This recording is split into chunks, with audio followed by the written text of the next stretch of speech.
Donc moi c'est Lucas Richard, je suis en B3 Créa et je suis dans l'atelier Escape Game.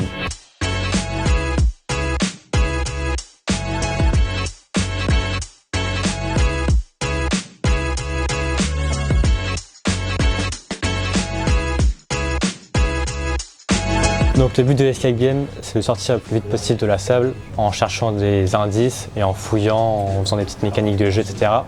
Donc il faut à la fois un décor qui soit dans le thème de cette année, il faut des énigmes et il faut des mécaniques de jeu.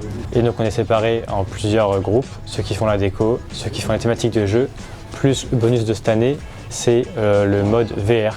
Et donc on est aussi en train de créer un monde virtuel à part, avec un casque qui sera mis à disposition directement dans la salle.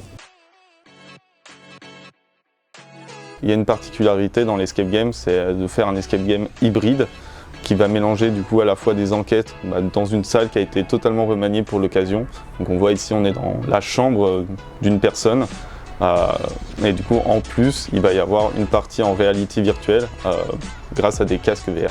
Pour créer des énigmes, ce qu'on a fait déjà, c'est qu'on est parti d'un scénario qu'on a du coup construit et du coup il y avait une autre équipe en parallèle du scénario qui réfléchissait à plusieurs énigmes. Après du coup on a vraiment fixé le scénario sur un mur avec des post-it, comme des Lego par briques, les mettre sous des briques de scénario. Voilà.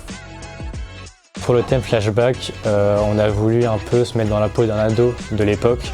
Donc faire une chambre avec une armoire, un livre et donc voilà, reprendre toutes les thématiques qu'il y a eu, des posters de films, des DVD, des cassettes de l'époque, des références à des jeux, à des films. Pour organiser vraiment une ambiance années 90, ça n'a pas été facile. On a essayé de récupérer au maximum des matériaux de l'extérieur, faire de la récup, on a récupéré des choses qui étaient en fait aux encombrants à l'extérieur. L'armoire, en fait, on l'a récupérée sur le bon coin et voilà, on l'a ramenée un petit peu avec nos propres moyens.